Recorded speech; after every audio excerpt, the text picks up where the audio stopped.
23 अक्टूबर 2024 एक भव्य रैली निकाली गई, शांतिपूर्ण रैली निकाली गई, करोड़ों लोगों के साथ, लाखों गाड़ियों के साथ, यहाँ तक कि कई हमारे हिंदू भाइयों ने उसके अंदर अपना योगदान दिया। एक हिंदू भाई की तारीफ ये है कि उन्होंने 100 गाड़ियां अपने पॉकेट से उस रैली में लगाई। मौका था नामूस रिसालत की मुखालफत करना। महाराष्ट्र के अंदर महाराज जी ने नामूस रिसालत की, उसकी मुखालफत करने के लिए ये रैली निकाली गई। MIM पार्टी के इम्तियाज जलील साहब इसकी सरपरस्ती कर रहे थे। लाखों गाड़ियां बंबई की तरफ बढ़ रही थी। संविधान साथ में था। इंसाफ और हक की बात बोलने वाला, हमारे देश को मजबूती से जकड़े रहने वाला, हमारे देश की नींव, हमारे देश की जड़ संविधान साथ लेकर चल रहे थे। शांतिपूर्ण बिल्कुल तरीके से ये रैली निकाली जा रही थी। कहीं भी कोई जरा सी भी चीपटा या कानून की मुखालफत करने वाला एक अल्फाज जाहिर नहीं था। कोई गलत अल्फाज रैली के अंदर मौजूद नहीं था। किसी ने कुछ गलत ना बोला ना गलत कहा। नामूस रिसालत की मुखालफत करना संवैधानिक हक है। आज भी उस चीज के लिए हर रोज लड़ रहे हैं। हम जब तक जिंदा रहेंगे लड़ते रहेंगे, हक की बात कहते रहेंगे। यही हमारा हक है। ये कोई पार्टी की रैली नहीं थी, ये आमजन की रैली थी। नामूस रिसालत के लिए हर मुसलमान मुखालफत करने के लिए खड़ा रहता है और जब तक जिंदा रहेगा हजरत नबी मोहम्मद सल्लल्लाहु अलैहि वसल्लम से मोहब्बत करता रहेगा और मुखालफत करता रहेगा। जब तक सांसों में सांस है मुखालफत करता रहेगा। लेकिन हमारे देश का चौथा स्तंभ हमारी मीडिया इस शांतिपूर्ण रैली को भी गलत तरीके से पेश करने की कोशिश में लग जाती है। इम्तियाज जलील साहब ने कई बार अपनी वीडियोस में दिखाया किस तरह से इस रैली में इधर उधर से वीडियो की आवाजों को उठा करके इसके अंदर डालने की कोशिश की गई। एक वीडियो ऊपर दिल्ली कितने किलोमीटर है वो दिखा रहा है करके बड़े बड़े साउंड सिस्टम दिखा रहे हैं।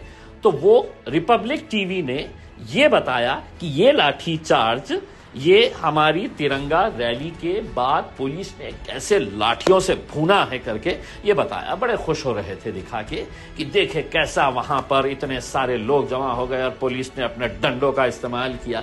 बड़े खुश हो रहे थे क्योंकि पत्रकारिता नहीं कर रहे थे, दलाली कर रहे थे। अब आप ये विजुअल देख लीजिएगा, उसके बाद मैं आपको अपना विजुअल बताता हूं। अब देखिए इस पर लाठी चल गई। शिंदे सरकार ने लाठी चलाना शुरू किया भीड़ पर। रात को लाठियां चलाई और उसके बाद लोगों को खदेड़ा है।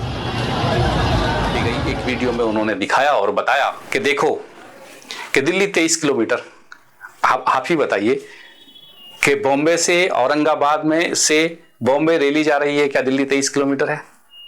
इससे जाहिर होता है कि वो गलत वीडियो यानी किसी और की वीडियो को उठा करके डाला गया और दिखाने की कोशिश की गई। शांतिपूर्ण तरीके से हम आह्वान करते हैं मीडिया से कि आप चीजें दिखाइए, आप चीजों को बताइए। और भी जगह देखा जा रहा है कि मीडिया किस तरह से मुस्लिम कम्युनिटी को गलत पशुपेश में लगी हुई है, गलत तरीके से पेश करने में लगी हुई है, गलत तरीके से दिखाने की कोशिश कर रही है। बेगुनाह को गुनहगार बता देना ये आम बात सी हो गई है। मीडिया को समझना चाहिए कि आप इंसाफ का दूसरा तराजू हैं। एक इंसाफ का तराजू कानून है और एक इंसाफ की आवाज आप हैं। इंसाफ की आवाज बनिए आप। हक की बात करना सीखिए, इंसाफ की बात करना सीखिए। ये दुनिया को मत दिखाइए कि हम बिक रहे हैं। ये दुनिया को मत दिखाइए कि हम इंसाफ की बात नहीं कर रहे हैं। ये गलत है।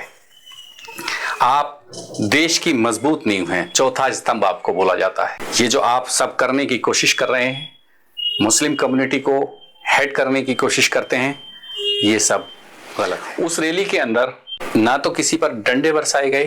थोड़ी सी जब लास्ट में एक रैली खत्म हो गई थी तो कुछ लोग जो आम जन होते हैं, भीड़ होती है, पब्लिक होती है, अपने अपने माइंड होते हैं, थोड़े से लोग इधर उधर के वहां रह गए थे जिनसे शायद MIM पार्टी का कुछ लेना देना भी ना हो। वो पार्टी देखिए हजारों लोगों से मिलकर बनती है। हर तरह के लोग आते हैं, हर तरह के लोग खड़े होते हैं। हो सकता है वहां पर रह गए हों तो उनको 2-4 को पुलिस ने नॉर्मली धमकाया और भगाने की कोशिश की। लेकिन जो जिम्मेदार लोग थे और जो पार्टी से जुड़े हुए लोग थे वो सब अपने शांतिपूर्ण तरीके से अपने घर जा चुके थे। लेकिन उसको भी गलत तरीके से पेश करके दिखाने की कोशिश की गई। मैं हिंदुस्तान के सभी लोगों से आह्वान करता हूं, गुजारिश करता हूं कि जी न्यूज़ और आज तक चैनलों को देखना बंद कीजिए। इन चैनलों की वजह से, और सबसे ज़्यादा मैं आपको बता दूं कि इन्हीं चैनलों, मुस्लिम कम्युनिटी की वजह से ये चैनल की टीआरपी ऊपर है।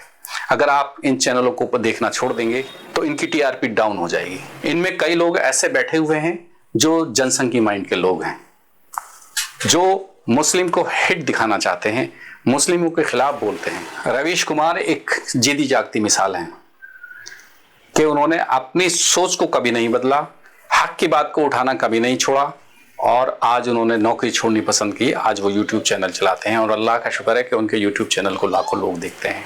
आपको ऐसा बनने में क्या बुराई है? क्या आपकी पॉपुलैरिटी कम होती है? क्या आपके साथ कोई नाइंसाफी हो सकती है? आप देश का चौथा स्तंभ हैं। आप सही चलने की कोशिश कीजिए, इंसाफ की बात कीजिए, आपको भी दुनिया ऐसे ही तवज्जो देगी जैसे रवीश कुमार को तवज्जो देती है। आप हक की बात करना तो सीखिए।